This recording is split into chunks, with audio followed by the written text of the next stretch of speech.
Happy holidays from One Mind Syndicate. I am your host, Gersh1, and today we're talking about some famous Chaos battles that we've covered for the year 2021, the famous end of the year clip show. I've done this for two other factions. Today we're going to be talking about Chaos specifically. I hope your guys' painting is doing well. These videos are meant to be longer so that you guys have more things to listen to while you paint during this small little holiday vacation. But with all that said, let's get into the first topic, Chaos versus Eldar. There came a time when Slaaneash's eye fell upon a gleaming gem that he desired. Kariz this jewel was called.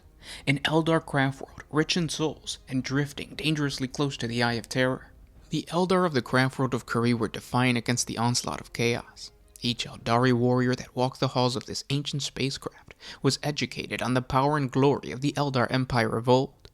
They were prideful of the fact that they could maintain such close proximity to the core of their former home and still push away the legions of chaos. Slaanesh might have destroyed their empire, but the hideous chaos god could not control their freedom in real space. The craft world flourished just like any other. Its biodomes housed flora and fauna that was almost identical to the plants and wildlife of the core of their world. And its people formed a strong sense of independence and self-reliance, while at the same time being surrounded by literal chaos. In many ways, Kari acted as a beacon of hope to its sister craft worlds, reminding them that even she who thirsts must respect the power of the Eldari. As Slaanesh coveted this thing, so too did his minions, and the great many gathered to seize their share of the prize. Yet Kariz was protected. Wards of energy sealed the craft world from the webway, and warriors patrolled the silver river that led to its gates. Unable to take what they desired, the demons of Slaanesh assembled around Kariz and spoke with enchanting voices to those within. Many ignored the siren calls, but a few were lured from their sanctuary of their craft world, their spirits fired with whispers of decadent adventure. One Eldar soul in particular attracted the gaze of Ios Larash, a keeper of secrets, also known as the Heartslayer. This Eldar girl's innocent soul blazed in the warp, but at its heart there was a dark shadow. Its flickering enigma entranced the Heartslayer, and the demon resolved that within this Eldar spirit lay the key to taking the craft world. The greater demon traveled onto the silver river clad in the guise of an Eldar male. He bewitched the maiden with every glamour and guile in his possession.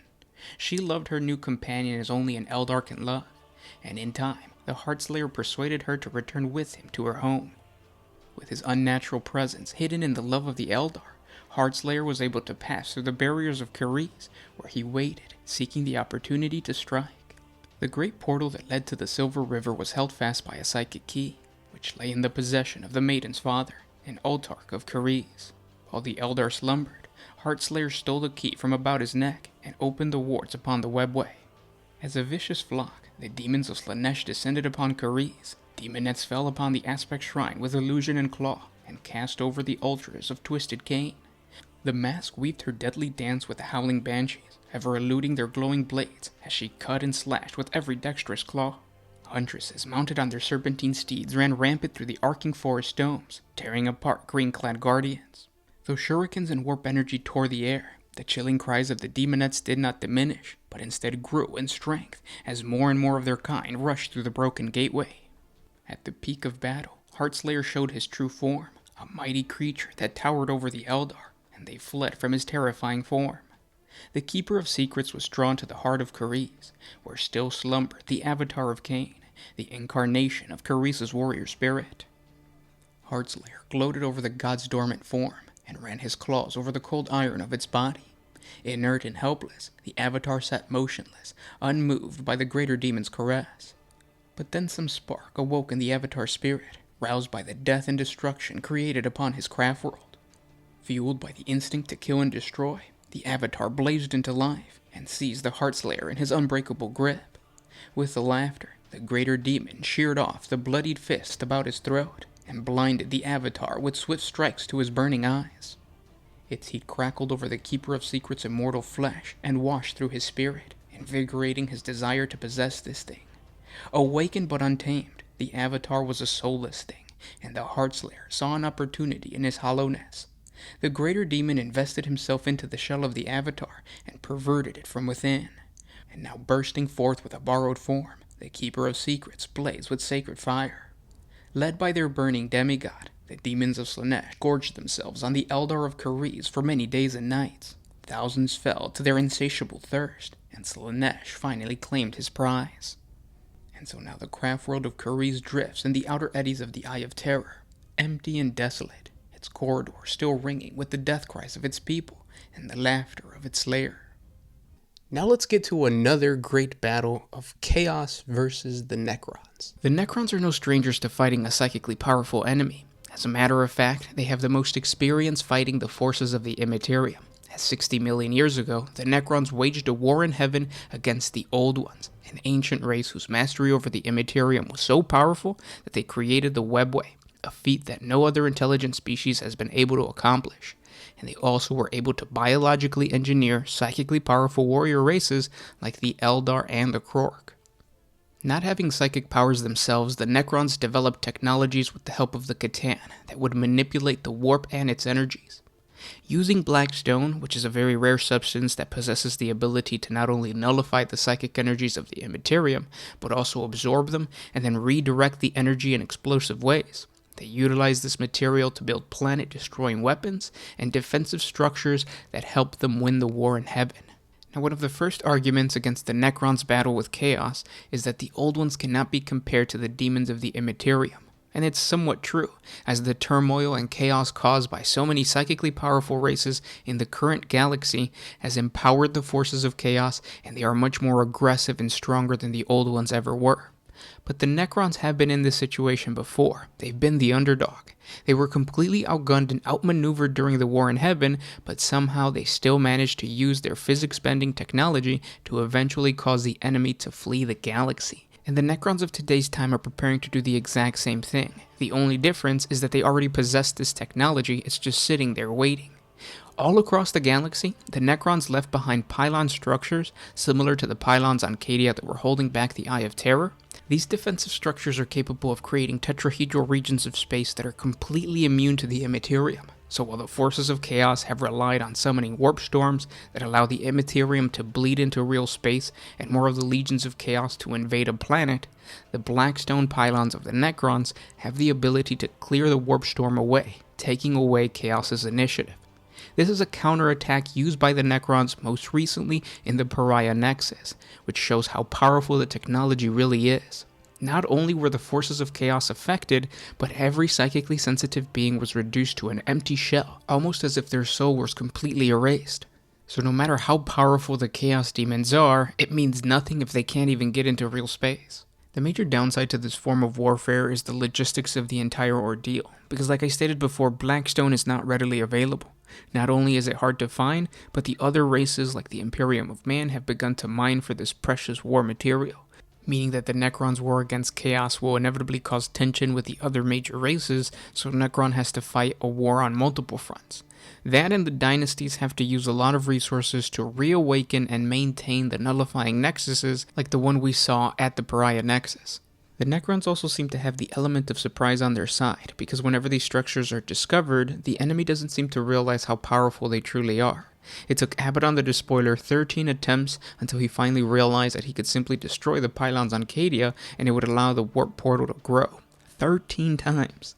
And it doesn't seem like this threat is shared amongst the Chaos forces, because after the destruction of Cadia and the birth of the Great Rift, warp storms erupted all over the Ultima Segmentum. One in particular unintentionally disrupted a Necron construct known as the Imga Monolith.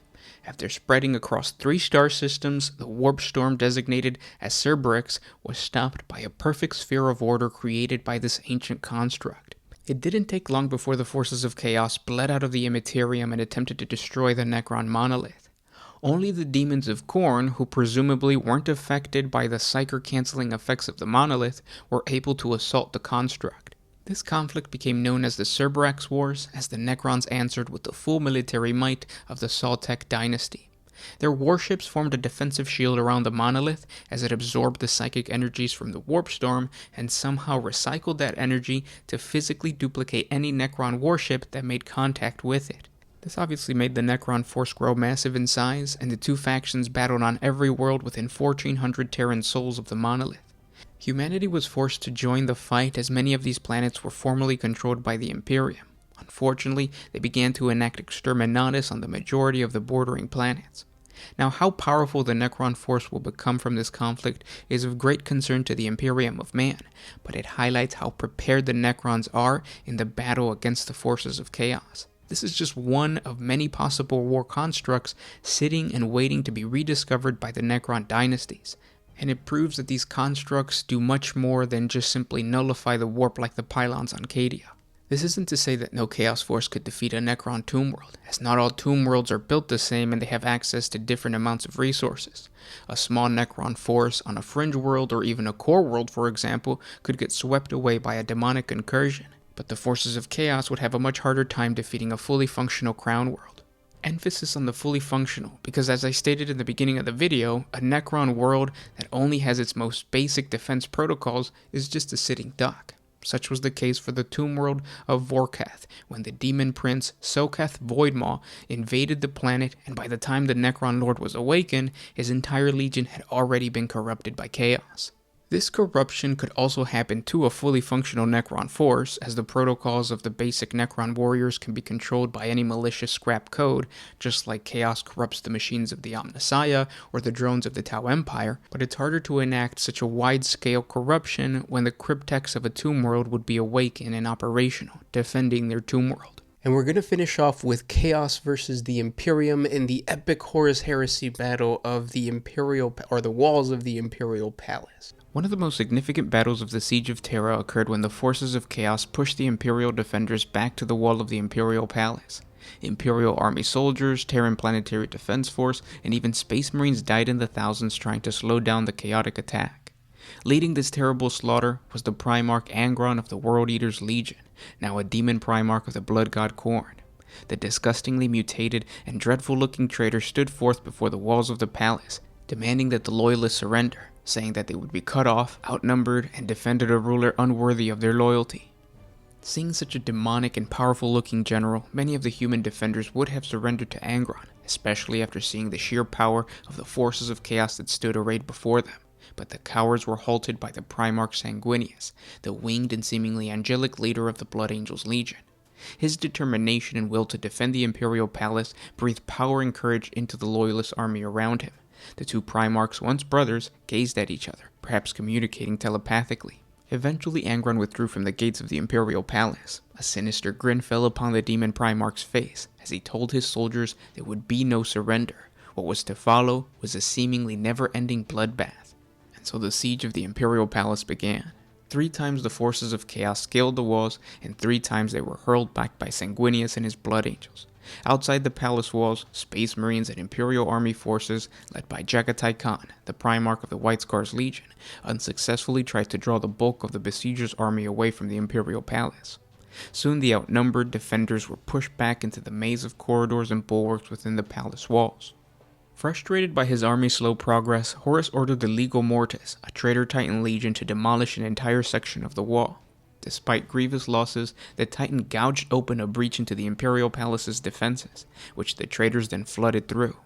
As the Emperor's psychic barrier shrank to encompass the Sanctum Imperialis, Angron led a horde of blood-maddened World Eaters onto the Eternity Wall and began slaughtering the Loyalist defenders. Newly blessed with his demonic gifts, Angron and his World Eaters overtook the Loyalist defenders of the Eternity Wall. Later, the World Eaters had the duty and privilege of leading the frontal assault on the palace. The surviving video logs from that siege show the World Eaters breaching the walls of the palace, the twisted red form of Angron wielding his glowing rune sword at his head. Among those first into the breach was Khorne. Despite contrary claims of the Sons of Horus, World Eater records indicate that it was Angron's demonic black blade that was responsible for the downfall of the Great Gate of the Imperial Palace. Facing a breach and a potential collapse of the Imperial defenses, Jagatai Khan decided to change his plan.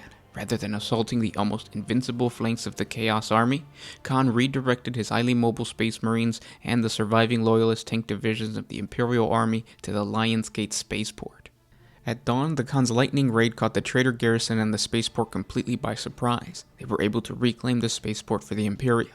The Khan then ordered his troops to reactivate the spaceport's defense laser in order to prevent the traitor fleet from bringing down any more troops and equipment and to form a defensive perimeter to hold this newly reconquered territory. Khan's troops repelled several frenzied counterattacks by the traitors, and begun firing on Horus's unprotected dropships. The Khan's plan worked perfectly. The flow of the traitors' men and machines to the Imperial Palace had been cut in half in one single stroke. Inspired by this success, the Loyalists also tried to seize back the Eternity Wall spaceport, but were driven back by the Chaos forces who had reinforced their garrison following the loss of the Lion's Gate. Inside the palace, the defenders had been forced back to the Eternity Gate, the sole point of entry into the inner sanctum of the Imperial Palace. The Astartes of the Blood Angels and the Imperial Fist tried to hold back the attacking chaotic troops, while the remaining Loyalists made it through the gate. Soon the mighty bloodthirster Ka'Banda came forth and bellowed out a challenge to Sanguinius in the name of his master Khorne. The demon hurled itself at the Angel of Bao, barely allowing him time to parry the demon's strikes. The two took off to the air, trading blows and battle cries high above the heads of the two forces. Already fatigued from the long siege, Sanguinius was cast down by the demon, pulverizing the Pharaoh creep below upon impact. The Loyalist forces seemed to collectively groan at the fall of their great champion. Yet the Blood Angel's Primarch was not beaten, only stunned by the force of the impact. Sanguinius cleared his head, forced himself back on his feet, and once again took to the skies. The angel seized the gloating demon, holding it by the right ankle and arm. The Primarch hefted the creature high and broke its back over his knee, before hurtling the demon's carcass back at the besiegers, who howled in despair as the last Loyalist fell back and made it into the Imperial Palace's inner sanctum, before the great portal of the Eternity Gate was shut tight behind him. Although a small victory over the traitorous forces, everyone could sense that the defeat of the Imperium of Man was near. They all waited in anticipation. And that sums up the chaos battles that were covered for 2021. Hopefully 2022 is going to be way better. I feel like I want to focus way more on these lore videos. I also have some other projects in the works, so I want to focus a little bit more on terrain building and all that kind of stuff in 2022. But before I get ahead of myself, because I tend to do that, I will say more 40 Facts videos per month this next year. I hope you guys have a great New Year's, and I'll see you guys tomorrow. This is Gershwin with One Mind Syndicate, signing out. Always used